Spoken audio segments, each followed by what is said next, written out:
மனுஷன் படிச்சதுலயே உருப்படியான ரெண்டே விஷயம், ஒன்னு நான், இன்னொன்னு நீ. ஒரு வசனத்தை சாதாரணமானவங்க சொன்னா சாதாரணமாக தாங்க இருக்கும். ஆனால் அதுவே ஒரு சூப்பர் ஸ்டார் சொன்னால் சூப்பராக தானங்க இருக்கும். எனக்கு இந்த வசனம் ரொம்ப பிடிச்சிருந்தது. உங்களுக்கு எப்படி? சரி, நான் விஷயத்துக்கு வந்துடுறேனே. இப்போ நீங்க பார்த்தது எந்திரன் திரைப்படத்துல இருந்து வந்த ஒரு பிரபலமான வசனம். எந்திரன் திரைப்படத்துக்காக இந்த வசனம் எழுதப்பட்டாலும் எனக்கு தெரிஞ்சு மனிதன் கண்டுபிடித்த உருப்படியான ஒரு நல்ல விஷயம் என்னன்னு கேட்டிங்கன்னா மதம். உங்களுக்கு ஒன்று தெரியுமா? மிகவும் பரிசுத்தமான இந்த பூமியில சுமார் 5000க்கும் மேற்பட்ட மதங்கள் இருக்குன்னு புள்ளி விவரம் சொல்லுது. இந்த 5000க்கும் மேற்பட்ட மதங்களில் பல்லாயிரக்கணக்கான மக்கள் கணக்கில் அடங்காத ஆண் தெய்வங்களையும் பெண் தெய்வங்களையும் தினந்தோறும் வணங்குறாங்க. உடல் அளவிலும் சரி, உருவத்திலும் சரி, அந்த தெய்வங்களுக்கிடையே வேறுபாடு இருந்தாலும் அந்த தெய்வங்களுடைய கருத்து என்னவோ ஒன்னே ஒன்று தாங்க.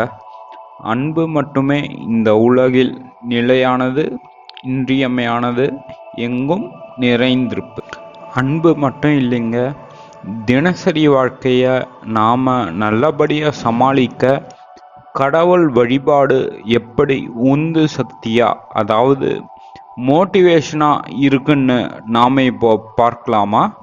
Welcome to the channel motivated life அன்லிஸ்ட். நான் உங்க அரவிந்த். இந்திய திருநாட்டை பொறுத்த வரைக்கும் உருவ வழிபாடு மிகவும் பிரபலமானதுங்க. இது சாதாரணமாக கடந்து போகிற விஷயமே கிடையாது. இந்த உருவ வழிபாட்டிற்கு ஒரு தனி சிறப்பு இருக்குங்க.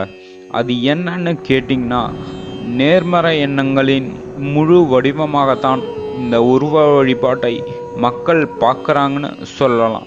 எல்லாம் சரிதான்ப்பா, இதனால் நமக்கு என்ன லாபம்னு கேட்டிங்கன்னா, தினந்தோறும் நாம் இஷ்ட தெய்வத்தை வணங்கி ஒரு நாளை தொடங்கும் போது மனதளவிலும் உடல் அளவிலும் அமைதியும் உற்சாகம் பிறக்குதுன்னு நான் சொல்லலைங்க, நம் முன்னோர்கள் சொல்கிறாங்க.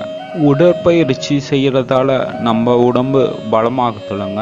அதே போல் நாம் தெய்வ வழிபாட்டில் முழு கவனத்தையும் செலுத்துறதால நம் மனதுக்கு அமைதியும் எதையும் சமாளிக்க தைரியமும் பிறக்குதுன்னு வெற்றியாளர்கள் சொல்றாங்க.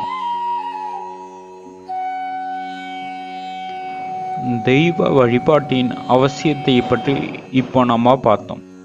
அப்போ இனிமேல் காலையில் எழுந்து காஃபி குடிக்கிறது மாதிரி தெய்வ வழிபாட்டை உங்கள் கேலண்டரில் டெய்லி ஷெட்யூலாக மாற்றுவீங்க தானே?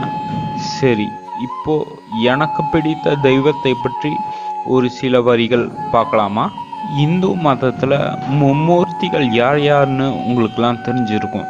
அதாவது சிவன், பிரம்மா, விஷ்ணு. அந்த விஷ்ணு பெருமானின் பரிசுத்த வடிவமான ஸ்ரீ வெங்கடேஸ்வரா தான் என் இஷ்ட தெய்வம். மாதம் ஒரு முறையாவது நான் டி நகரில் உள்ள திருமலா திருப்பதி தேவஸ்தானத்திற்கு போயிட்டு வந்துடுவாங்க. அப்படின்னா போயிட்டு வர்றது ஸ்ட்ரிக்டாக ஃபாலோ பண்ணாமல் இஷ்டப்பட்டு ஃபாலோ பண்ணுறேன். அந்த ஏழுமலையானுக்கு 108 திவ்ய தேசம் இருப்பது எல்லாருக்கும் தெரிஞ்ச விஷயந்தாங்க. 1வது திவ்ய தேசமான ஸ்ரீ ரங்கநாத சுவாமி கோயில் ஸ்ரீரங்கத்துக்கும் 106வது திவ்ய தேசமான ஸ்ரீ வெங்கடேஸ்வர சுவாமி கோயில் திருப்பதிக்கும் நான் புனித பயணமாக சென்று வந்தது முற்பிறவியில் நான் செய்த புண்ணியம்னே சொல்லலாங்க. ஸ்ரீமன் நாராயணன் அற்புதமான 10 அவதாரங்களை ஒரே புகைப்படத்தில் பார்க்க வேண்டுமா? வாங்க பார்க்கலாம்.